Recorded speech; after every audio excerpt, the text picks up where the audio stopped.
खुलुमबाय आं सिबिरानि ब्रह्म नोंथांमोनखौ आंनि एसबि बड' निउज चेनेलाव गासैखौबो बरायबावनाय थाबाय नोंथांमोननि थाखाय आं गोदान मोनसे भिडिअ लानानै फैबावबाय अन्नानै भिडिअखौ जोबजासिम नायलांदो 21 जुननिफ्राय 18 बोसोर बैसोनि सानै सुबुंफोरनो कभिड-19 भेक्सिनखौ बेसेन लायालासे होनाय जासिगोन। बे थांखिखौ मैया प्राइम मिनिस्टार नरेन्द्र मदि बिथाङा फोसावदों।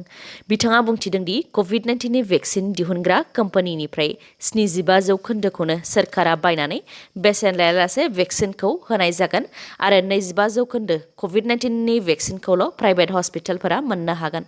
लोगोसे बिथां प्राइम मिनिस्टार मदिया बुंथिबावदों दि सोरखारि नङै देहा फाहामसालिफोराव भेक्सिननि होखानाय थि बेसेननि अनगायै 150 रांल' बांसिन सार्भिस चार्ज लानो हागोन।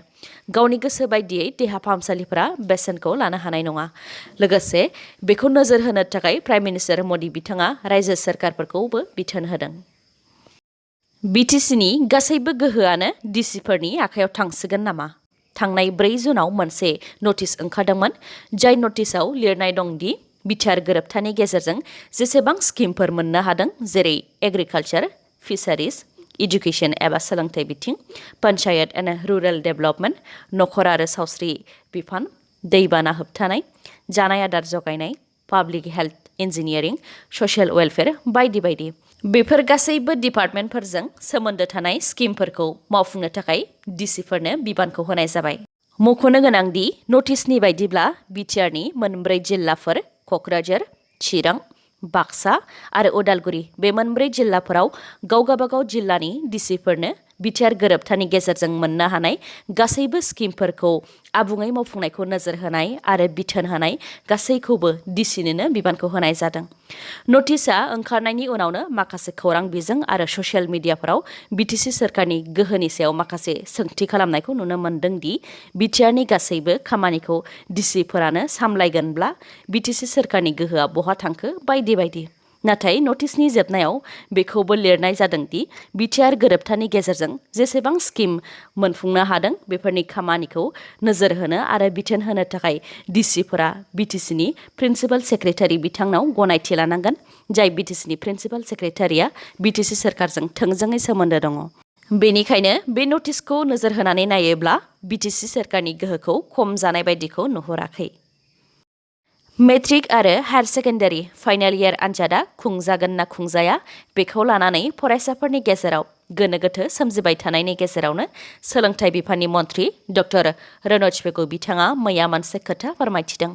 फरायसाफोरा आनजाद केन्सेल खालामनो दाबि खालामफुबाय थानायनि गेजेरावनो आनजाद खुंफुंनो थाग थियारि जाबाय आसामनि सोलोंथाइ बिफाना।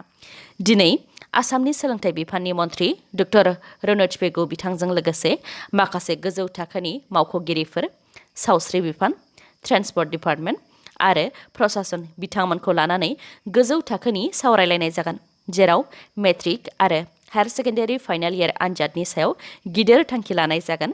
लोगोसे सावरायलायनायनि गेजेरजों आनजादनि सायाव दिनै एसअपि दिहुननानै होगोन। एसअपि जेरै आनजादा माबायदि खुंजागोन बेफोरनि सायाव माखासे नेमखान्थि दिहुननानै फोसावगोन। लोगोसे बिथां रनज पेगुआ बुंथिबावदों दि आसामाव कभिड-19 नि गोसारनाया खम जाबोगासिनो दङ आरो 15 नङाब्ला 16 जुनसोआव बांसिनै खम जाहैनायनि आसा दङ। बेनि उनावनो एसएसएलसि आरो एइचएस फाइनाल इयार आनजादनि सायाव गोनांथार थांखिखौ फोसावनाय जागोन होननानैबो फोरमायथिदों। अदेबानि जानो हागौ 15 नङाब्ला 16 जुननि उनावनो आनजादफोरनि अक्ट'खौ बिथाङा फोसावनानै होगोन। बेनिखायनो फरायसाफोरा दानिफ्रायनो फरायनानै थाग थियारि जानानै थानाया गाहाम। बेराफारसेथिं सोनाब बेंगलाव एसएसएलसि आरो एइचएस फाइनाल आनजादखौ केन्सेल खालामनाय जाबाय होननानै मैया सोनाब बेंगलनि गाहाय ममता बेनार्जी बिथाङा फोसावदों। मख'नो गोनांदि आनजादखौ खुंनाया गोनांथि नंगौना नङा बेनि सायाव रायजोफोरा मा सानो बेखौ फोरमायनो थाखाय सोनाब बेंगलाव सोरखारनिफ्राय 3 इमेल होनाय जादोंमोन जेराव 79% रायजोफोरानो मेट्रिक आनजाद खुंनायखौ हेंथा होदों आरो 83% रायजोफोरानो एइचएस फाइनाल आनजाद खुंनायखौ हेंथा होदों। बेनि उनावनो सोनाब बेंगलाव मोन्नैबो आनजाद खुंनायखौ केन्सेल खालामनो थाखाय चिफ मिनिस्टार ममता बेनार्जी बिथाङा मैया फोसावदों। उदालगुरिनि बारग' एनडिभिफोरा बारग' एनडिभिफोरनि जेंनाखौ लानानै मोनसे खौरांगिरि मेल खुंदों। खौरांगिरि मेलनि गेजेरजों बिथांमोनहा बुंथिदों दि बिटिआर गोरोबथा जानाया 1.5 बोसोर जानो थांगासिनो दङ, नाथाय बारग' एनडिबिफोरनि खामानिफोरा दासिमबो मावफुंजायाखै। बेनिखायनो आसाम सोरखार आरो बिटिसि सोरखारखौ बेनि सायाव नोजोर होनो थाखाय खावलायदों बिथांमोनहा फोरमायथिदों दि बारग' एनडिबिफोरनि जिउ खुंनायनि थाखाय 4 लाख राङै होनाय जादोंब्लाबो फिक्स्ड डिप'जिटसो होनाय जादों, जायनि थाखाय रांखौ दासिमबो दांनो मोननाय जायाखै आरो जिउ खुंनायाव जोबोद गोब्राब जादों। बेनि अनगायैबो गोबाङानो दासिमबो 4 लाख रांनि फिक्स्ड डिप'जिटखौबो मोननो हायाखै होननानै फोरमायथिदों। लोगोसे सिगांनि समाव बारग' एनडिबिफोरा जि स्टाइपेन्ड मोनोमोन बे रांखौ सिगाङाव मोनदोंमोन, नाथाय दा बेखौबो सम मथे मोनालासे 6-7 दाननि गेजेराव खेबसेल' मोनसै होननानैबो फोरमायथिदों। बेनि अनगायैबो बिटिआर गोरोबथानि 9.2 दफायाव थानाय बायदि बारग' एनडिबिफोरनि जिउ खुंनायनि थाखाय अमा फिनाय, दाउ फिनाय, ना फिनाय आरो अर्गानिक फार्मिंनि थाखाय फान्ड होनाय जागोन लिरनाय दंमोनब्लाबो बेनि फान्डखौ दासिमबो मोननो हायाखै आरो सोरखारि साख्रि होनाय लिरनाय दंब्लाबो बेनि दासिमबो जेबो खौरां गैया। जेराव आसाम सोरखारा 1 लाख सुबुंफोरनो सोरखारि साख्रि होनायनि खोथा बुंदोंब्लाबो बारग' एनडिबिफोरनि जेबो मुं लायाखै होननानैबो फोरमायथिदों बिथांमोनहा। बेनिखायनो आसाम आरो बिटिसि सोरखारखौ बेफोरनि सायाव नोजोर होनो थाखाय खावलायदों बिथांमोनहा। पाकिस्ताननि खोला सिन्ध प्रभिन्सआव गिख्रंथाव ट्रेन एक्सिडेन्ट, जाय ट्रेन एक्सिडेन्ट जानायजों 50 सुबुंफोरनि जिउ खहा जादों आरो 70 सुबुङा जोखोम जादों। खोला सिन्धनि गदखि जिल्लानि धारकियाव जादों बे गिख्रंथाव ट्रेन जाब्रबथाया। जाथायनि सायाव मिथिहोनाय बायदिब्ला मिलाद एक्सप्रेस ट्रेनआ कराचिनिफ्राय सारगोधा फारसे दावबायारिफोरखौ लानानै फैगासिनो दंमोन। बेयावनो बे ट्रेनआ गावनि ट्रेक एबा रेल साइथिंनिफ्राय एरायनानै गुबुन फारसे रेल साइथिंथिं गोग्लैहैदों, जाय रेल साइथिंजों उल्था फारसेनिफ्राय सारसेट एक्सप्रेस ट्रेनआ रावलपिंडीनिफ्राय कराची फारसे दावबायारिफोरखौ लानानै फैगासिनो दंमोन। गोग्लैनानै थानाय मिलाद एक्सप्रेसखौ खाथि जानथायनिफ्रायसो नुनायलाय सारसेट एक्सप्रेस ट्रेनआ गावनि गोख्रैथिखौ सामलायनो हायैयाव गोग्लैनानै थानाय मिलाद एक्सप्रेसखौ सौख्रांफैदों, जायनि थाखाय बे गिदिर जाथाया जानो मोन्दों। जाथायजों जिउ गोमानाय 50फोरनि मादाव दावबायारिफोरजों लोगोसे ट्रेननि मावथिफोरबो दंमोन। ट्रेन एक्सिडेन्ट जानायनि उनाव आर्मि आरो पेरामिलिटारि फर्स फैनानै रैखा खालामनाय हाबाफारिखौ मावफैदों। मख'नो गोनांदि जाथायजों जिउ गोमानाय सुबुंफोरनि अनजिमाया सिगाङाव खममोन, उनाव बांनानै दासिम 50सिम सौहैदों। गासै बर'फोरनि थाखाय गोजोनथाव खौरां, बर' रावखौ आसाम बिधान सभायाव बाहायनो थांगासिनो दङ। मैया 7 जुनाव आसाम बिधान सभानि बुंथिगिरि बिस्वजित दैमारि बिथांनि दैदेननायाव दुलाराय बर' फरायसा आफाद, बर' लिरगिरि गौथुम, बर' थुनलाइ आफाद, बर'नि गासैबो एमएलएफोर, मन्त्रि बिथांमोनजों लोगोसे बर'जों सोमोन्दो थानाय डिमासा, गार' बिथांमोनहा मोनसे सावरायमेल जिरायदोंमोन। बे सावरायमेल जोबखांनायनि उनाव बिस्वजित दैमारि आरो दिपेन बर' बिथांमोनहा खौरांगिरिनि सिगाङाव फोरमायथिदों दि बर' रावा थांनाय 2003 मायथाइयाव बिटिसि गोरोबथानि गेजेरजों 8थि सिडिउलाव जायगा मोननो हादों। बेनि उनाव 2020 मायथाइनि 27 जानुवारियाव बिटिआर गोरोबथानि गेजेरजों बर' रावखौ लोगो सोरखारि राव महरै बाहायनो हानाय गनायथि मोनदों। बेनिखायनो बर' रावखौ आसाम बिधान सभायावबो बाहायनायनि थांखि लादों आरो बे गोथार हाबाफारिखौ डिसेम्बर दाननि गोजां बोथोरनि बिधान सभा जथुम्मायाव बे थांखिखौ मावफुंनाय जागोन होननानैबो खोथा होदों बिस्वजित दैमारि बिथाङा। लोगोसे बिथां बिस्वजित दैमारिया बुंथिबावदों दि गोरोन्थि गैयाजासे बर' रावखौ माबोरैहाय बिधान सभायाव बाहायनो हायो बेनि सायावबो बे सावरायलायनायाव गुवारै सावरायनाय जादों।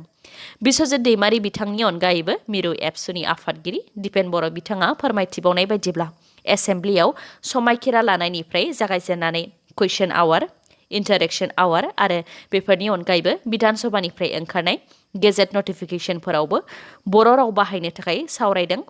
लोगोसे बेफोरनि थाखाय राव दानस्लायगिरि एबा ट्रेन्सलेटर आरो इन्टारप्रेटरनि थाखाय बिधान सभायाव एपइन्टमेन्ट होनांगोन होननानैबो बुंथिदों बिथां दिपेन बर'आ। बेनि अनगायैबो आसामनि डिसि, एसडिअ, बिडिअ, पन्चायत लेभेलनि अफिस आरो बेफोरनि अनगायैबो गुबुन गुबुन अफिसफोरावबो एप्लिकेशन होनायनिफ्राय लानानै गासैबो अफिसियेल खामानिफोराव जाहाथे एसामिस रावजों लोगोसे बर' रावखौबो बाहायनो हायो बेफोरनि सायावबो गुवारै सावरायलायनाय जादों होननानै मिथिहोदों बिथां दिपेन बर'आ। बिटिआर गोरोबथानि दफाफोरा बेसेबां मावफुंजादों बेनि सायाव मैया आसामनि chief minister doctor Hemant Biswa Sharma, बिटिसिनि गाहाय प्रमद बर', मन्त्रि उरखावगोरा ब्रह्म, आसामनि चिफ सेक्रेटारि जिष्णु बर'आ बिथांमोनहा गुवाहाटीआव मैया मोनसे सावरायमेल जिरायदोंमोन। बे सावरायलायनायनि गेजेरजों डक्टर हेमन्त बिश्व शर्मा बिथाङा बारग' एनडिएभिफोरनि सायाव माखासे खोथा बुंथिदों। बारग' एनडिएभिनि गासैबो हान्जानि सोद्रोमाफोरा जाहाथे गाव गावनि आथिङाव गसंनानै जिउ खुंलांनो हायो, बेनि थाखाय स्किल डेभेलपमेन्ट ट्रेनिं होनो थाखाय ट्रेनिं प्रग्राम बानायनो थाखाय डक्टर हेमन्त बिश्व शर्माया बिटिसिनि गाहाय प्रमद बर' बिथांखौ बिथोन होदों।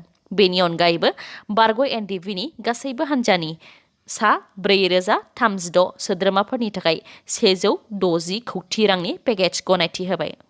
एनडिएभिफोरनि सायाव माखासे बिथांखि लानायनि अनगायैबो मन्त्रि उरखावगोरा ब्रह्म बिथांनो welfare of plain tribes and backward classes WPTBC for BTR बिबान होनाय जादोंमोन। दा बे बिबाननि मुंखौ सोलायनानै BTC affairs department for BTR मुं खालामनो थाखायबो थांखि लानाय जादों होननानै मिथिहोदों। बेफोरनि अनगायैबो बड'फा उपेन्द्रनाथ ब्रह्म बिथांनि मुङाव कालचारेल कमप्लेक्स काम सेन्टार अफ एक्सिलेन्स लुफुंनायखौबो थाबैनो लुफुंनो थाखाय डक्टर हेमन्त बिश्व शर्माया बिथोन होदों। रायजोआव दासान्दि डक्टरनि सायाव बेरामिनि नखरफोरनि गाग्लोबनाय आरो बेरामिनि नखरनि सायाव डक्टरफोरनि गाग्लोबनाय जाथाया जागासिनो दङ। माखासे सान सिगां हजायाव डक्टर सियुष कुमार सेनापतिनि सायाव बेरामिफोरजों लोगोसे बेरामिफोरनि नखरनि सुबुंफोरा गाग्लोबदोंमोन। बेनि उनाव थांनाय रबिबाराव बेरामिनि नखरखौ डक्टरफोरा गाग्लोबदोंमोन आरो दा फिन बेरामिनि नखरा डक्टरनि सायाव गाग्लोबदों। बे जाथाया दरंनि खारुपेटियायाव जादों।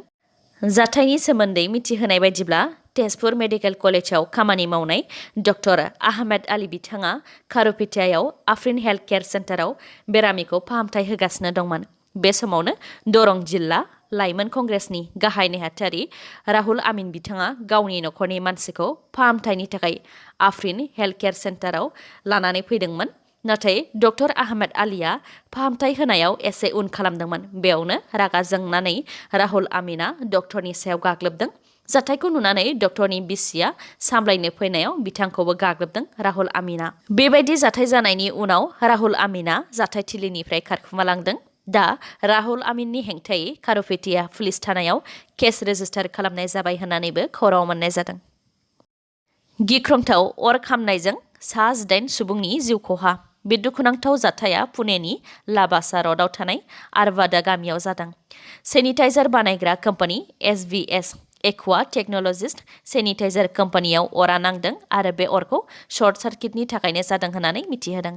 अर खामनायनिफ्राय रैखा खालामनो थाखाय अर खोमोरग्रा बिफान आरो पुलिस हान्जाया थांनानै कम्पानिनि सिङाव नांथानानै थानाय माखासे मावथिफोरखौ रैखा खालामहैनो हादोंब्लाबो बे गिख्रंथाव अर खामनायजों 18 सुबुंनि जिउ खहा जादों। बे जाथायजों जिउ गोमानाय सुबुंफोरनि नखरनो मिरु सोरखारनिफ्राय 2 लाख आरो जोखोम जानायनो 50,000 रां होनाय जागोन होननानै फोसावबाय आरो महाराष्ट्र सोरखारनिफ्राय जिउ गोमानाय नखरनो 5 लाख राङै होनाय जागोन होननानै फोसावबाय। दिनैनि भिडिअ'आ एसेनोसै। गाबोन आरो गोदान भिडिअ'जों लोगो मोनफिनबावगोन।